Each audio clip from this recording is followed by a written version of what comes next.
The key principles for hunting man.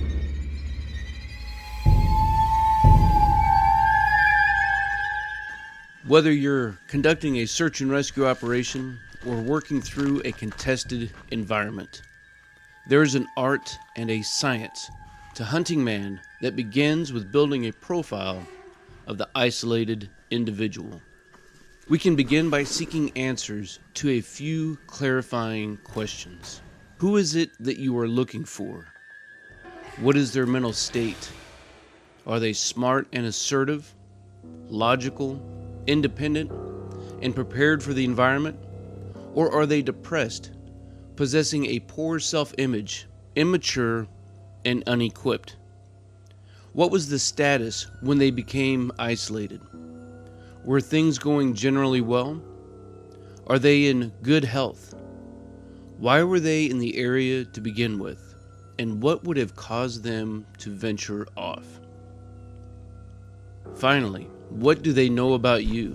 Are they aware that someone is searching for them? Do they have confidence in your abilities? And what actions might they take to aid or hinder your attempts of locating them? What do we know about the point last seen? Is it a trail, a base camp, a cabin, a vehicle on the side of the road? What clues may have been left, including items discarded, a smoldering fire, or ground sign that indicates a direction of travel? Once we have a decent working profile, we can begin to determine actions based on statistical data. This was the heartbreaking moment. Searchers found the remains. A man stranded managed to survive on his own. When this missing hiker was found 7 days later, she revealed the terrifying ordeal she'd endured. Hikers will generally stay on trails and are dependent on travel aids, including map and compass, or a GPS. 40% of hikers who become isolated became disoriented and didn't have a map of their area. They often misjudge time and distance. Over 85% of the time, they are found within 5 miles of the point last seen and generally will not travel at night. In mountainous terrain, 75% will travel less than half a mile uphill and 6 miles down, with a max zone of 4 up and 6 down. On flat terrain, they often travel less than 3 miles. Continues tonight for a hunter. On the search for a Stewart County hunter who disappeared. His body was found in water and cattails a quarter of a mile from where his ATV rolled. Hunters typically focus more on game and less on navigation. They overextend themselves into darkness and are often unprepared for changes in weather. They are in generally good health, and those who become isolated are typically found within 2 miles of their point last seen. In mountains, they have a max zone of 3 miles up and 6 down, whereas on flat ground, they have a max zone of 3 miles. A high-stakes manhunt is intensifying in California. Escaped prisoner David Watson is still on the loose. Agencies continue their search for Stroop. Due to the number of agencies involved ranging from local, state, and federal, there is a wide range of statistical information about those evading being found in order to create working assumptions. However, we can still draw conclusions based on the profile that we build.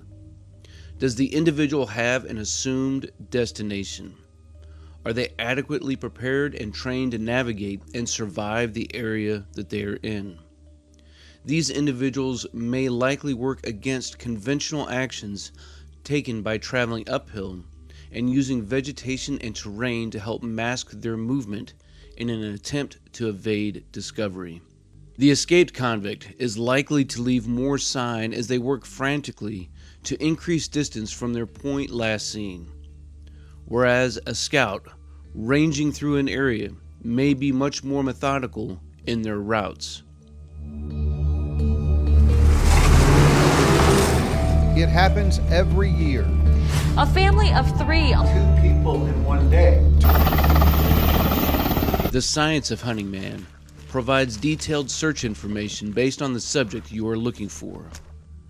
The formula POA times POD equals POS, or the probability of an area multiplied times the probability of detection equaling the probability of success. Before you step out, determine the probability of the subject being in the area, or POA. You can use statistical research of an area, including natural barriers such as impassable terrain, the physical clues left behind by the subject, and your intuition and likely areas the subject may have wandered into. Once you have an area to be searched, you can section off micro areas with a higher probability density, or a higher probability that the individual is in a given area. For example, if you're looking for a hiker or hunter, it is more likely, based on historical and statistical data, that they will drift downhill rather than uphill. Use your knowledge of the area, as well as what you can determine from a map, in order to determine areas that may have a higher probability than others.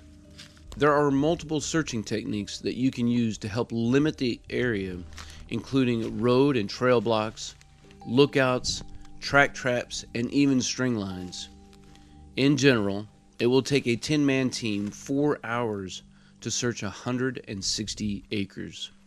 The area searched is somewhat based on subject behavior statistics commonly called lost subject behavior or lost person behavior, but in general, it is established using 4 inputs: the theoretical or max range a person could have traveled in a straight line, the statistical based on lost person behavior and historical examples, terrain analysis to eliminate unlikely zones due to topography, and finally subjective, that is, what we know in our intuition about the subject and their destination.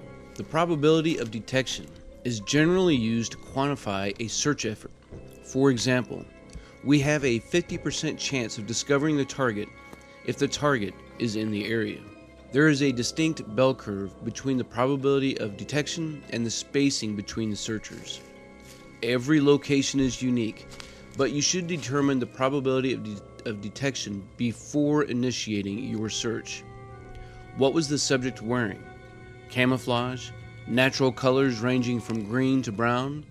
Or do they have on attire that has a stark contrast with your environment, like orange or white? What about the terrain? Is there thick undergrowth? Are there micro terrain features including spurs and draws that will limit your field of view? Placing it on the ground will limit the probability of detection and will provide you with the space needed between your searchers. And there's much debate about searching patterns that have mostly emerged from maritime principles. But the one generally accepted to be the most labor-intensive yet effective given the amount of searchers and time allocated is the grid pattern, or hands across America. While there is an art and science when hunting man, if we've discovered anything, it's that it is more art and skill as opposed to science. We should dig through statistics and look for commonalities, abnormalities, and ways that we can apply lessons learned. However, we cannot become dogmatic in our approach because of the nearly unlimited number of variables involved.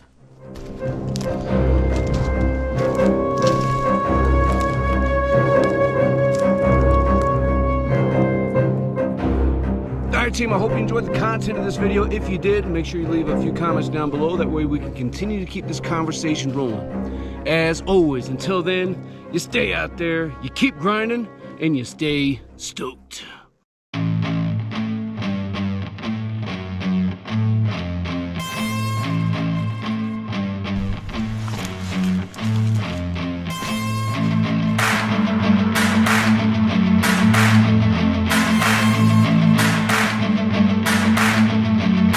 Team, if you want to master your craft and develop your tactical virtue, make sure you subscribe to the channel and click that notification bell so that you can stay up to date on future content. Consider becoming a channel member. It's going to give you exclusive access to content not available to anybody else. I appreciate you guys. Until then, you stay out there, you keep grinding, and you stay stoked.